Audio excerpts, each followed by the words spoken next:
Hi, I'm Chris Giamo, and at TD Bank, we believe all citizens need to be informed about the important financial issues that affect their daily lives. That's why we're proud to support programming produced by the Caucus Educational Corporation. Funding for this edition of Caucus New Jersey has been provided by New Jersey Sharing Network, dedicated to saving lives through organ and tissue donation. TD Bank. The Turrell Fund, supporting right from the start NJ. The Robert Wood Johnson Foundation. PSE&G, committed to providing safe, reliable energy now and in the future. Atlantic Health System, building healthier communities. And by the Russell Berry Foundation. Promotional support provided by bestofnj.com, all New Jersey in one place. And by New Jersey Monthly, the magazine of the Garden State, available at newsstands.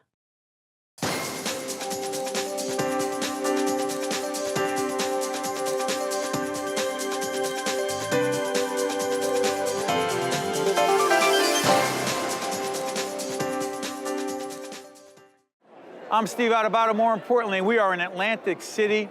This is the NJEA 165th convention. These folks have been getting together for obviously more than a few years. So in this half hour, you're going to meet educators. You're going to meet officers from the NJEA.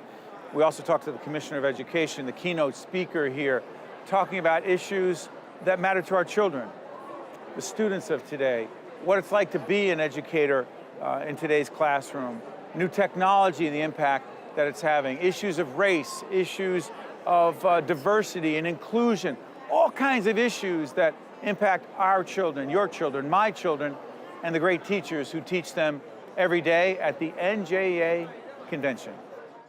It is our honor, our pleasure to introduce the Honorable Commissioner of the State Department of Education, Dr. Lamont O. Repollet. Good to see you, Commissioner. Nice to meet you, Steve. Thank you. That's the first time I've ever heard the Honorable, so thank you very much. You know that goes with But that's the the first time that someone has said it publicly, so thank you very much. Well, kind of like that, the Honorable. Well, I appreciate having you on here.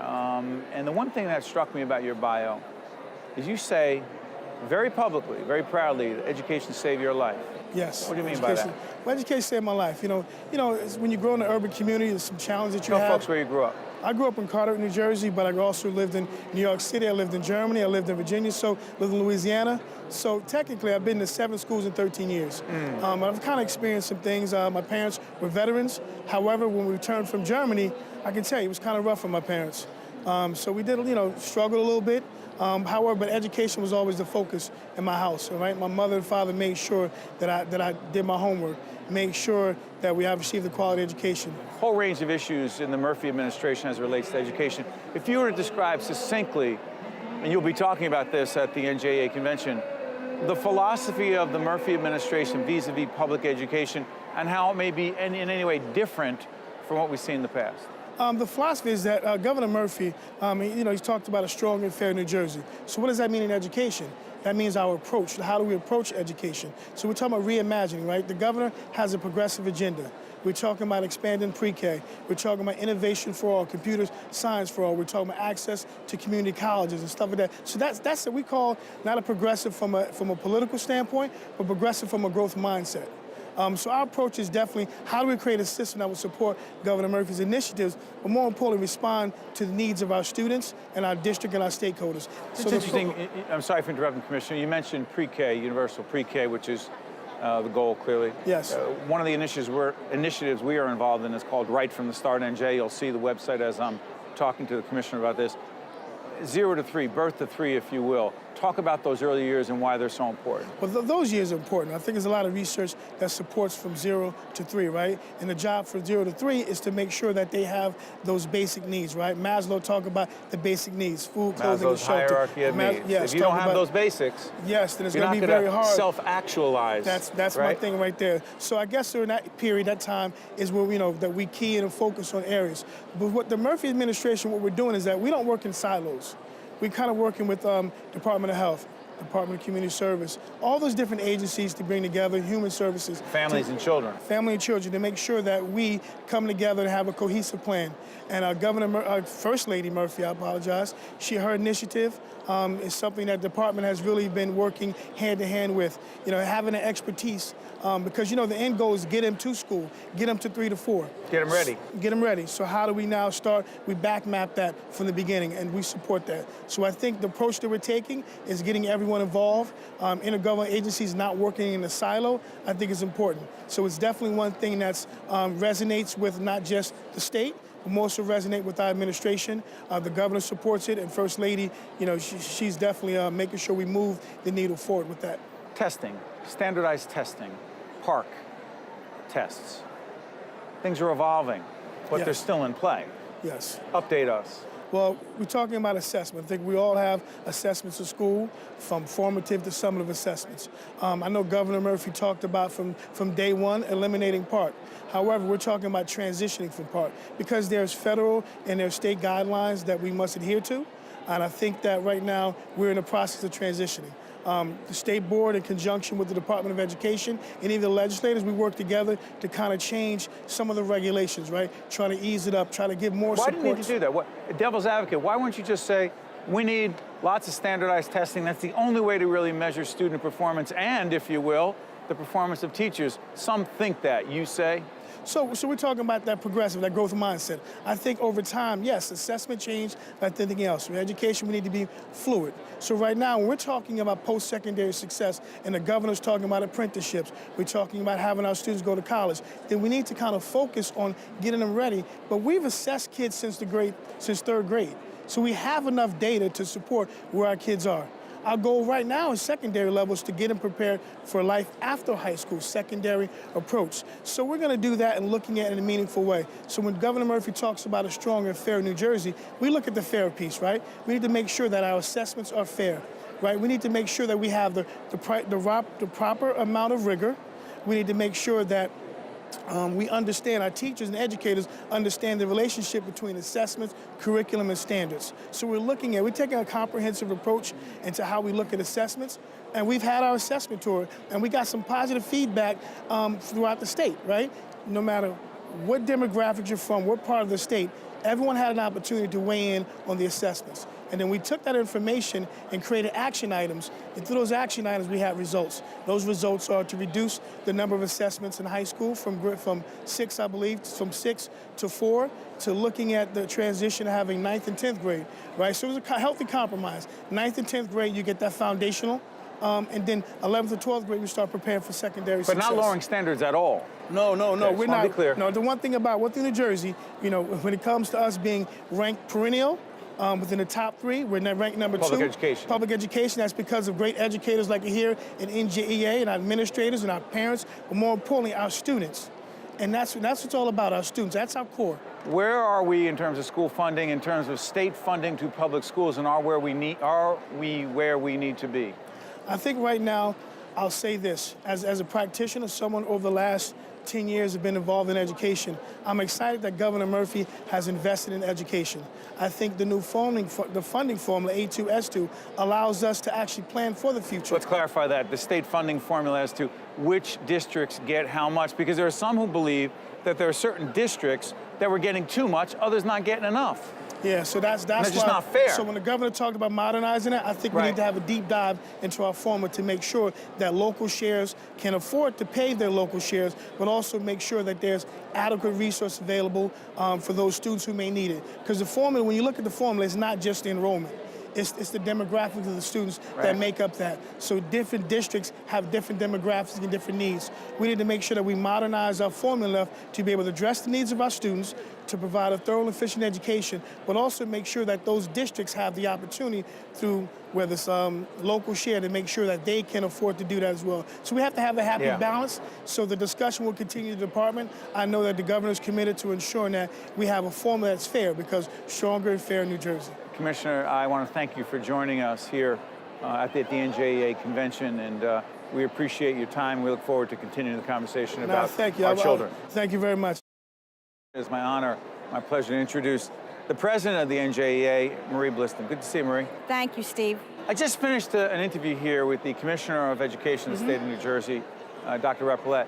You told me this is the first education commissioner To do what? In the history of this organization, to be here the Wednesday night before the convention, to meet with all of our members and the people who put this convention together. We have 2-3 different committees that do that. Right. And the first commissioner in the history of this organization who was here for the ribbon cutting when we opened up this morning. That matters. Why? It matters because it tells us where his priorities are. They truly are with public education, with our students, and with the members who provide those services. You came to these conventions well before you were the president. I sure did. Talk about your background as a teacher. My very first year teaching, I started coming here. First year? I did. A couple of years ago? A couple of years ago, yeah. A couple years ago, yeah. But the convention has evolved dramatically. Yes.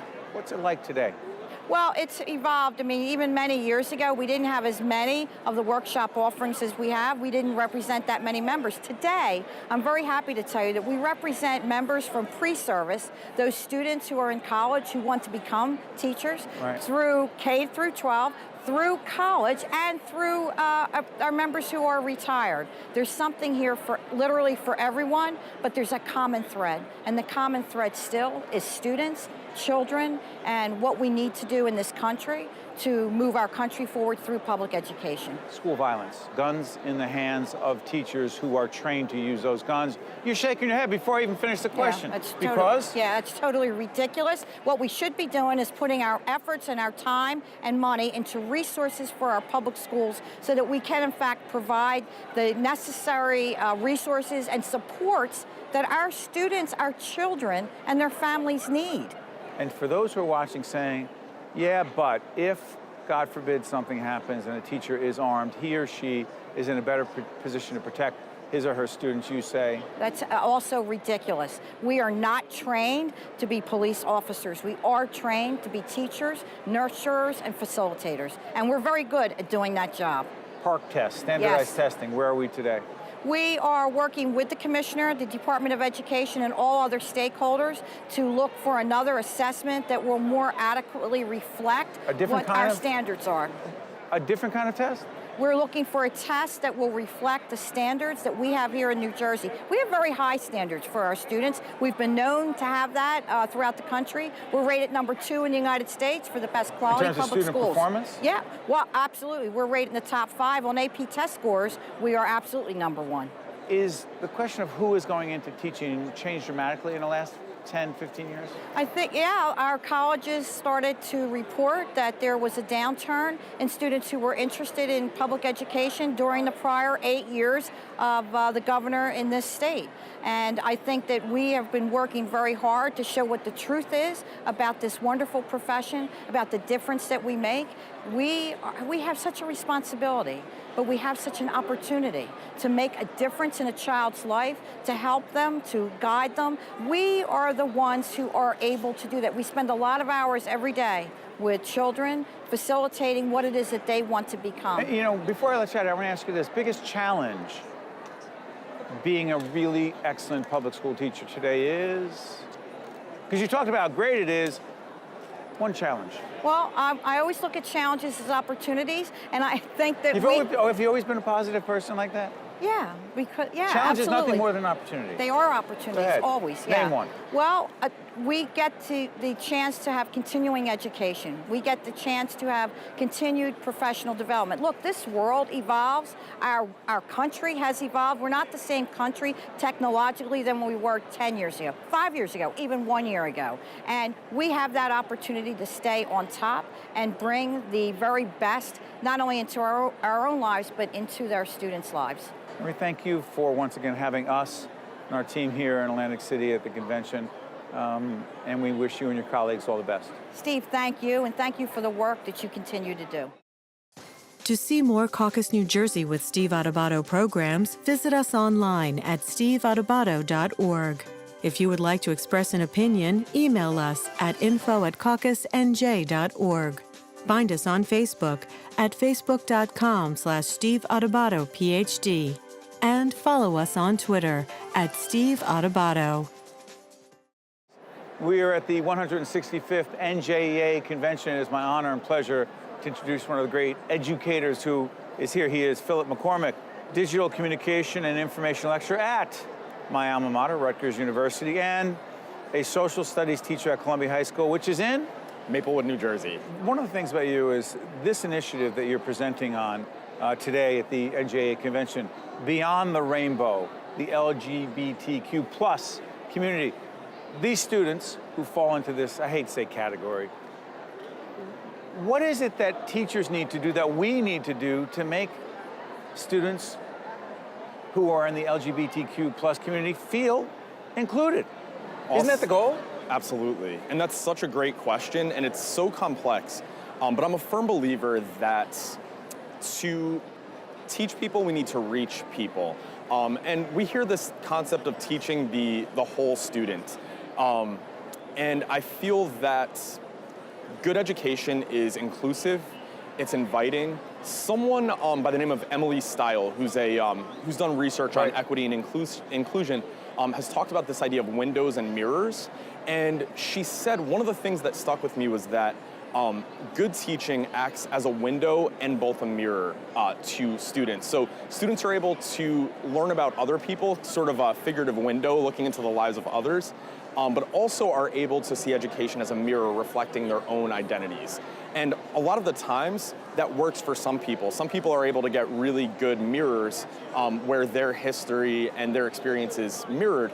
But some students don't really get their own experience, whether that is by sexual orientation, gender identity, race, ethnicity. Sometimes their stories aren't fully told. It's often single stories that are represented. Oftentimes much of history is written from the story of men, of wealthy men, oftentimes white men, which I identify as a white man. So in some ways that was a mirror for me. But those stories are also traditionally heterosexual, male, female. That's the situation. That's typical. That's not inclusive. No, it definitely isn't. So I think that just sort of, we can't undo everything and we can't create a perfect world overnight. In fact, we can't create a perfect world, period. But something that invites more experiences, more perspectives to the conversation, I think is valuable. And that's what you're talking about in this convention. That's correct. So my workshop, it's called Beyond the Rainbow. And a main thing about it is it will serve as sort of an LGBTQ plus 101, where we'll do kind of the basic sexual orientation, gender identity. But after that, where do you go? Yeah, so the latter piece is looking at this concept called intersectionality. And it was created, it was termed by a sociologist by the name of Kimberly Crenshaw. And she's a black female sociologist who addresses kind of this idea that we may have made strides with fighting against certain discriminations, but there's often this place where they intersect that we sometimes lose focus. Are they blind spots for us? Sort of blind spots you can think of. So just kind of the idea that, just thinking about LGBTQ plus advocacy is great, but teachers also need to keep in mind that our students are complex and they come with many stories, and oftentimes they might have multiple identities overlapping. For example, they may be a black gay male, or they might be a black transgender female. So there can be multiple layers of As opposed to that's a black student, that's a Hispanic student. We are more complex. Yes, and I think sometimes when people think of LGBTQ plus advocacy, we think of it as one sort of lens sometimes, and it's like, oh, this is an LGBTQ plus issue, let's fight it this way. But oftentimes we have to also include and be mindful of the way that other identities kind of play into that and other possible discriminations that people have to. You're making a difference every day. Oh, thank you. No, you are. And so the fact that you're speaking here at this convention, the NJEA Convention, to a captive audience, I'm confident you'll make a difference. So we appreciate what you do every day, particularly those of us who have kids in the public schools. So thank you. Thank you so much. We're here with Steve Beatty, Secretary-Treasurer, NJEA. Good to see you, Steve. Good to see you, Steve. Thanks for having me. Lots of issues that I've talked to you and your colleagues about, but one of the ones that I wanted to talk to you about is this whole ending, quote, Chapter 78. What is Chapter 78? Why should people watching, even if they're not public employees or public school educators care about it? What is it? Well, long story short, in 2011, it's a law that was passed that has public employees pay a portion of their health care premium The health and costs. pension reform. Right, exactly. Right. So it increased our pension payments, and then the part we're really more talking about is the healthcare premium sharing. Because what it does now is it has educators, public employees, but educators in our case, paying upwards of 35% of their premiums, which of course is a skyrocketing cost. Now, we're not saying that educators shouldn't pay a fair share of their employee benefits, but what happened now, you have employees paying $10,000, $11,000, $12,000 or more a year, crippling people that are working on educator salaries, which you all know traditionally aren't the highest. The trade-off as we got in the profession going back decades was you took a less salary because benefits were part of the package to make you whole in this case, but now the impact is salaries haven't gone up much at all, especially with what's happened in the financial world and things that have impacted public education, but the huge increase in the healthcare costs has really crippled where public educators in many cases haven't seen a raise or won't see a raise for years if ever again. You know, the devil's advocate question is obvious, and you've dealt with it before, and I'm gonna put it on the table. Someone says, but the pension system is going broke.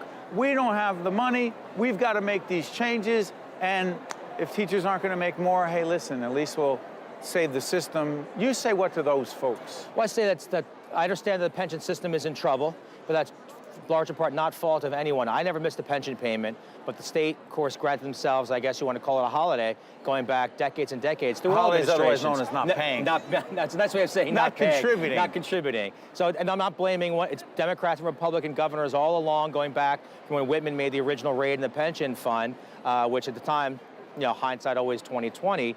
But we earn those pensions. It's part of what goes along with being a public employee all those years, and to tell people at the end of their career, in the middle of their career, hey, you were planning for this, the way you're going to set up your retirement, which people deserve, is not going to be there any longer, is really tragic. And it's really time for the government to do their fair share. We bail out large corporations, we give out corporate welfare and tax rebates and abatements all around the state.